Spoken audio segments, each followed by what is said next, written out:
Assalamualaikum warahmatullahi wabarakatuh. Apa kabar semuanya? Mudah-mudahan dalam keadaan sehat dan tetap semangat dalam menjalankan aktivitas sehari-hari.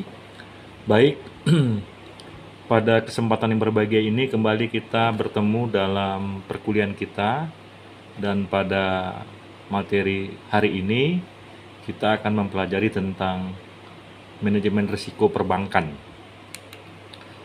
Oke, sebagai pengantar ya, manajemen risiko dalam perbankan bertujuan untuk memastikan bahwa bank memiliki ketahanan terhadap berbagai risiko keuangan, seperti risiko kredit, likuiditas, dan operasional.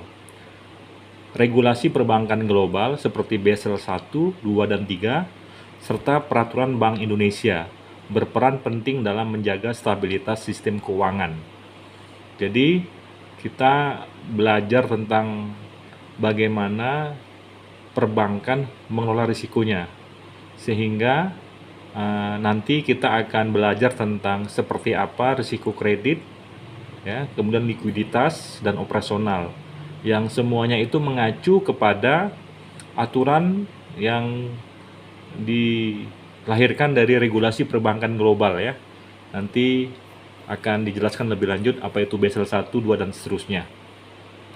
Oke, kemudian materi ini mencakup fungsi modal pada bank, kemudian perbandingan Basel 1 dan Basel 2, kemudian introduksi Basel 3 dan Peraturan Bank Indonesia. Jadi, materi ini lebih mengacu kepada bagaimana kita memahami ketentuan-ketentuan yang mengatur agar sebuah bank itu bisa berjalan dengan baik ya. Oke, pertama, fungsi modal pada bank. Pengertian modal bank adalah aset yang digunakan untuk menutupi risiko keuangan dan menjaga stabilitas operasional. Modal ini penting untuk menjamin kepercayaan nasabah serta memenuhi regulasi perbankan ya. Jadi sebuah bank ya sebagai sebuah bisnis di mana bisnisnya bisa memberikan pembiayaan, kemudian juga tentunya ada bisnis-bisnis lain ya seperti pengelolaan aset ya. Kemudian juga kita tahu perbankan juga memiliki asuransi, kemudian juga bank juga menjalankan bisnis terkait dengan pengelolaan emas ya, ada juga seperti itu. Semua itu harus memiliki aset ya, yang tentunya ada ketentuan. Aset ini sesungguhnya nanti berapa persen ya dari total aset yang dia harus miliki gitu. Maksudnya kemampuan bank tersebut dalam mengelola bisnisnya. Oke, kita lanjutkan ya. Jadi sebagai fungsi modal dalam perbankan, jadi modal ini untuk menyangga risiko gitu ya.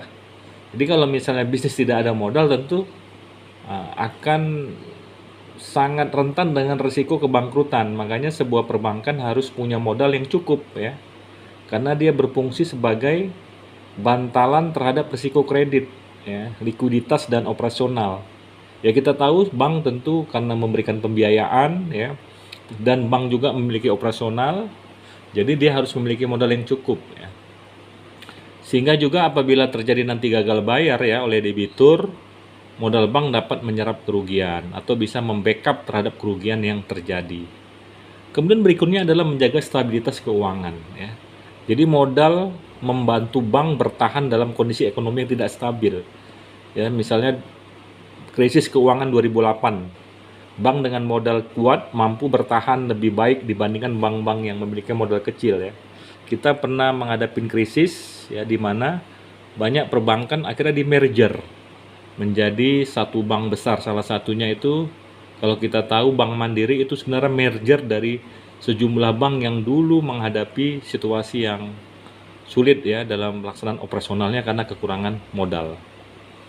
Kemudian memenuhi regulasi ya. Jadi bank ini harus punya standar rasio kecukupan modal ya, atau kita sebut dengan capital adequacy ratio ya, atau CAR. Nah, sesuai dengan aturan, Bank Indonesia mewajibkan CAR-nya itu minimal 8% ya. Ini dan sesuai dengan standar Basel ya. Basel ini nanti ketentuan dari aturan dari global ya. Jadi 8% itu harus ada modalnya. Nah, kemudian dengan adanya modal yang cukup, maka ini akan meningkatkan kepercayaan publik ya. Tentu bank karena harus memutar sejumlah uang tabungan yang didapat dari nasabah ya, atau mereka yang meletakkan uangnya di bank itu, uang-uang yang diperoleh tentunya itu akan diputar kembali gitu, dan ini butuh kepercayaan dari nasabah. Bayangkan kalau tiba-tiba nasabah menarik uangnya, maka bank akan kesulitan untuk memutar kembali uang yang dia dapatkan dari tabungan nasabah. Nah, ini penting untuk menjaga kepercayaan publik. Oke, sekarang kita coba pahami tentang perbandingan Basel 1 dan Basel 2. Jadi Basel ini adalah serangkaian peraturan perbankan yang dikeluarkan oleh Basel Committee on Banking Supervision ya, atau BCBS. Nah, untuk memastikan stabilitas sektor perbankan global. Jadi Basel 1 dikeluarkan tahun 1988 ya. Jadi fokus utamanya ketentuannya adalah risiko kredit menetapkan capital adequacy ratio CAR itu minimal 8% dari aset berbasis risiko. Jadi risiko kredit dikategorikan ke dalam 4 kelompok berdasarkan jenis aset. Nah, jadi memiliki 8% ya dari aset yang dia miliki. Misal satu perbankan memiliki aset sekitar 1 triliun ya misalnya. 1 triliun itu berarti kalau 8%-nya kalau 1.000 miliar itu adalah 1 triliun, berarti sekitar 80 miliar ya berarti ya modal yang dia harus miliki.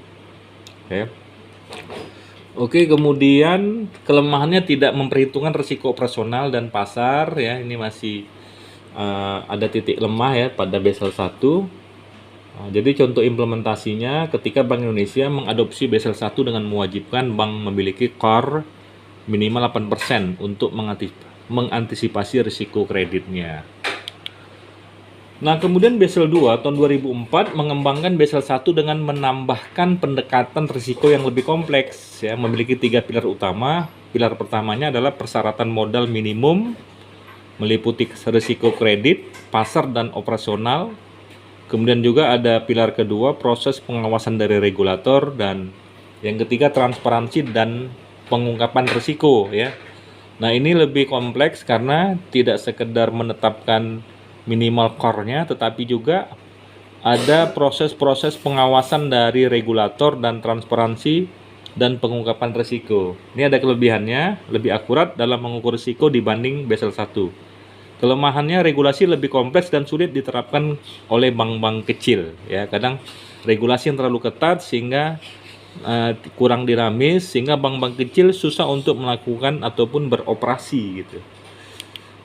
Nah, contoh implementasi Basel 2 itu Bank Indonesia menerapkan Basel 2 pada 2008, mewajibkan bank untuk melakukan perhitungan risiko personal berdasarkan pendekatan standar atau lanjutan.